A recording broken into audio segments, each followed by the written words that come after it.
It's my privilege to be here at the corporate headquarters of Bharat Kumar Indrasen with its director Nirav Shah. Thank you, Nirav, for giving us this opportunity to be here with you and have this conversation with you. No, the pleasure is all ours and it's an honor, honestly.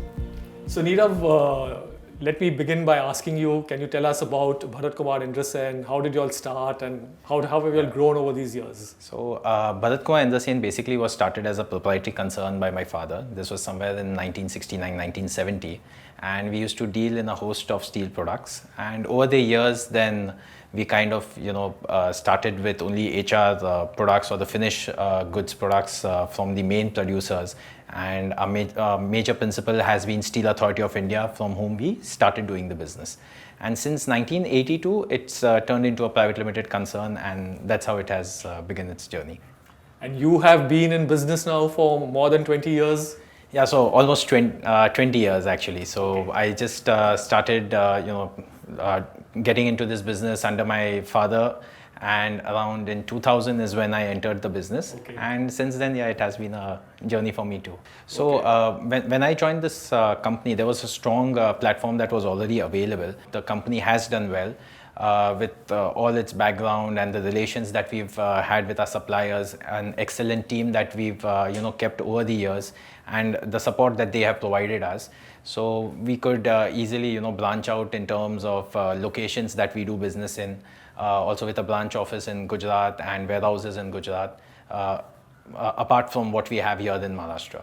So I can imagine, because the steel industry is is quite dynamic. Steel industry is an enabler of the Indian economy, and it caters to so many sectors, right? So infrastructure, for construction, for manufacturing, and so many other activities. Because you all are such a vital player in the supply chain. So what are the dynamics of this whole business? We are the bridge between the main producers who've been producing in bulk. At the same time, there are a lot of enterprises which are like small and medium, who do require our help in terms of finance, in terms of availability of material. Also the larger enterprise, over the years they have all got into this just-in-time kind of a situation. Correct. And with the steel prices on a roll, as it's like at its all-time high right now. So the credit crunch that the smaller players find themselves in, credit management which is there, because the working capital requirement has also changed over the years. Right. Most of the smaller enterprises are not that organized. They are very organized in terms of the operations that they do, but when you look at their banking or the financial side, they're not that organized. To that extent, it becomes very important for us to step in and bridge that gap for them. Coming to now, I wanted to ask you, this steel distribution and this business, it's kind of, there's a perception that, they are reluctant or they are not really adopting digital technology. Things are changing so rapidly, technology is advancing so fast. True. What is the kind of suggestions or advice you might want to give your peers in this industry? So honestly, the only way forward that we see today is to digitize. Okay. I mean, there's no other option left. I mean, considering the pandemic which is there, or even the times before that, I would agree there was some reluctance in terms of, it could be cost or it could be any other reason for which people were not ready to actually go through the digitization format.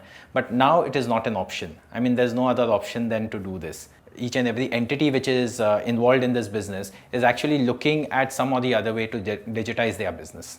Yeah, so I think, as you rightly said, I think it's important to mainly have a mindset for that kind of a change. I mean, it could trickle down from the top, but I mean, if it is not accepted by the people who are actually running the show, okay, it becomes extremely difficult. So all in all, as you said, that, the younger guys who have joined in the businesses now, they are all looking at, digitizing, they are all looking at work from home to some extent, remotely operating their operations. So these issues which have really cropped up in the last 1.5 years, it has forced everyone to think in terms that, you can't really operate the way you were conventionally doing business.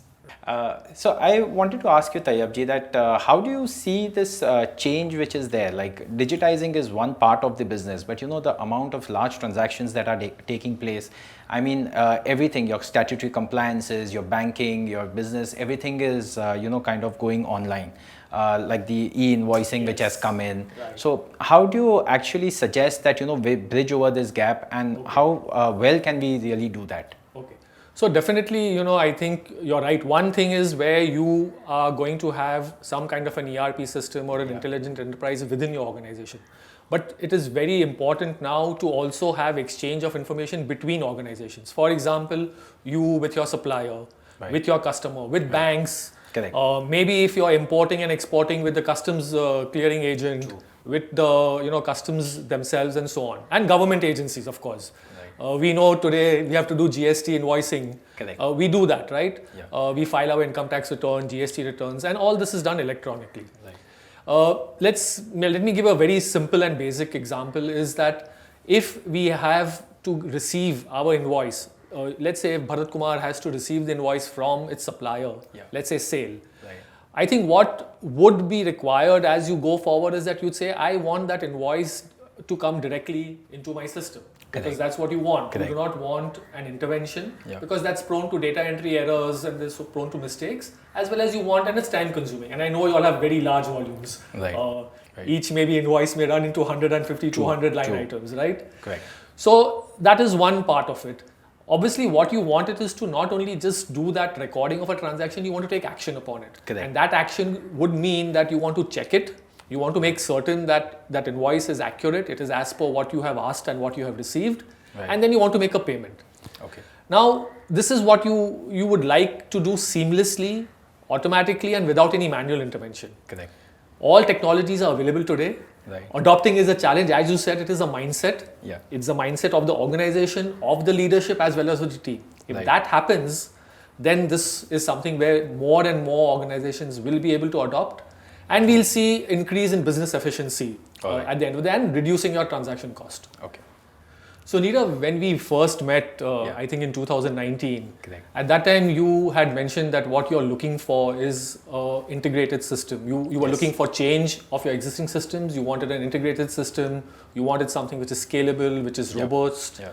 And now, after implementing S4HANA and all that, have these objectives of yours been met, what you were looking for?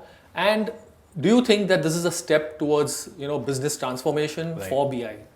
So honestly, now that I kind of look upon as to what all challenges that we used to really think after the implementation of S4HANA, I think those were really trivial. I mean, the major issues that we really thought was like integration and have information on real-time basis, but all that was so seamlessly provided by Arkit that we just didn't realize that it could be so easy.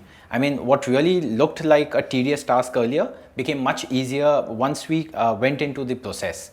So if I would say that ease of information, real-time basis information which was required, we had to actually go through each and every process, because the entire when you're looking at a solution, you have to look at all the processes that the business is running on. And throughout the period, I mean, the growth had been a bit haphazard. At the same time, processes were not really looked at into in depth. There were a lot of mundane issues that the company was carrying on over the years. And because of this joint venture with Arkit, we could actually go in detail into each of the processes, kind of look into as to what was really critical and what could easily be avoided. And in that sense, I think it became a very easy journey for us. So this is, I think, it's very interesting to know that this has had an impact and it has achieved its objective, because what you also said was very important was that you all re-engineered your processes actually. Yes, we did. And if there was some inefficiency because it had to be done in a particular way, correct, because of limitation of the system, or it was a manual thing, that must have, I think, gone away. Yeah. Has your overall reconciliation effort also come down? It has come down drastically. I would say there was a lot of duplication of work which was happening. We were we had applications with us, but there were like 2-3 different applications. Yes. Then there was a lot of interdependability of the people who are working on those applications. So till and until one person hasn't done his part of the profile completely, the other could not really reciprocate. Right. All this just kind of vanished when we were looking at the solution that you kind of provided to us. Okay. There was a lot of integration. Duplication was completely gone. Yeah. Reconciliation of information has gone down. Even the errors that we could see because of the manual intervention, that seemed to have practically out of the picture. Okay. Yeah. Good. I think I'm glad that this is. Yeah. I know it's a journey. Business transformation is not an end. It's not achieved Correct. by this, but I think this foundation which you have laid is a solid foundation for your next steps, which you would take. We just hope so that, Absolutely. I mean, this really helps us to grow. I'm sure. As we've also discussed earlier, my main concern was that, the business needs to be flawlessly run and it has to be scalable. So when we are looking at a solution Right. and we are looking at Arkit, I think you clearly remember that I always told you that, it has to be a solution which is scalable. Correct. And there should not be much of intervention in terms of, when we're looking to change the scale Absolutely. of the overall business. It Yes. should be much adaptable to Right. what we are actually doing. Yeah. And that is something I think you guys really came up with. Yeah. And I think, using S4HANA also, you would have realized that, there is much more which you can do. And I'm sure you all Absolutely. will be able to exploit those features also as you Yes, understand more, yes. and as you all also, your needs will Correct. increase. So I think we've used the system for not much, Not much time time for now. now, Yes. but still, it has helped us in a lot of decision making. So I would say that there was a lot of experience in the decision making that would go earlier, but we could never quantify that. Yes. Today, if I have to give you an example, I mean, there are different SKUs. The movement of the SKUs as to the price movement, their cost factor, the regions where those SKUs are basically being utilized. All this has come up after the solution has come to our hand. The S4 HANA sends in so much information, and it is so well, I would say, structured that it makes our decision making much simpler. So this, I think this is fabulous, because this is what we'd like to achieve. Yes. That Yes. as the senior management and the top management is able to take decisions and actually benefit, because the operational part is understood, it will be taken care of. That's true. I would agree. Okay, great. Also, this was such an important decision which you took, that during the pandemic, that you took a decision to do this implementation. Of course, we were planning to do it earlier, but then once we started, we didn't start, in fact. Correct. And we had to delay the whole thing. But what was it, and how has it been the experience of working in the pandemic? And so, as you would remember that we met and we were going to start this project somewhere in March 2020 or April 2020, and because of the lockdown we could not really do it, and we had to delay it by a couple of months. Yes. But there was a lot of fear earlier that how we'll be able to bridge this in terms of that the entire team, the organization was still looking at working remotely as a new concept altogether. Absolutely. But I would really like to appreciate my team, your team as well, that we could seamlessly do this. We could achieve this because of the change of mindset that they really had. And they had accepted this fact that, we will have to look at solutions which are more remote rather than all of them traveling to one location and then for the operations to begin. Right. No, I think so. It's been wonderful because, I know when I've discussed it with my team also, that the feedback that we got and the sort of motivation and the enthusiasm levels which were there from the BI team were very good. And they have been able to adapt, to this remote working, which, as you know, is not easy. It's not been easy for everybody, okay? But to conduct virtual meetings. Correct. During the pandemic, when we had to take this project up, we had a lot of fear in terms of like how we are going to work remotely. We'll have to do our regular operations. At the same time, the team will have to set aside time to see as to what is happening in the new systems. We had to go through all our processes once again, re-engineer them, look at things which were mundane, which are really required into the new system. And at the same time, for the training to happen online. This was something because, there were so many issues like the lockdown or people who had to travel, the few of them who had to travel, they were finding it difficult. Yes. At the same time, you have issues of bandwidth at times, So all this was it just seems like a dream now that, it has all got over and we were able to bridge this so comfortably with the help of, the entire Arkit's team at the same time. Okay, so that leads me to this last question, maybe, with like, what has been your experience with us and with Arkit overall? Honestly, I am so happy the way this entire thing has got conducted. I feel indebted in the sense that, when we had to really start the project and we had to postpone it because of so much of uncertainty in the system, that we could really do that.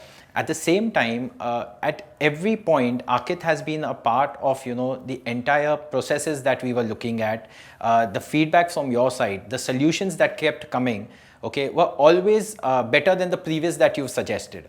So there was a lot of deliberations in terms of operations as to what we do, how we do, and I would really like to appreciate the entire team in terms of understanding our businesses. For us to know about our business and talk about it is much simpler. But the kind of understanding that Ankit showed in terms of knowing as to what exactly is our want and requirement, that was phenomenal. Okay. And that actually has helped us. And the entire rapport between the team of BI and Ankit, that made it so simple for the entire project to, it seemed like a cakewalk actually. Okay. No, that's really this, and thank you. And it's been really an honor for us to have been associated with you and to work with you. We learned a lot from you also. Frankly, it's not just to say that we know everything. When we interact with customers like you, we also learn a lot in terms of processes, in terms of the business, in terms of how people work. Because it's good to say technology and system, but then the people are most important. And totally agree. Once that happens, then this there. So it's a good to have this kind of a connect, so to say. No, thank you really. And I think the entire credit goes to the whole team of BI as well as Ankit, honestly speaking. Yeah. And I think however this has panned out, it has all panned out very well for both of us. Yeah. Good. So thank you, Nirav, and thank you for giving us this, the time and the opportunity to talk. Sure. I always, when I talk to you, I learn something about. Yeah, no, it's true. So it's something which is always there, and it's always been a pleasure. And I hope we can absolutely. be Thank a partner. you so much. Thank you so much. Yeah, so I would really like to thank Ankit for all the hard work that has gone into this and making this so seamless for us. At the same time, we are looking for much more partnership in the future for a lot of projects that which are going to come, and we are looking forward to the future with Ankit.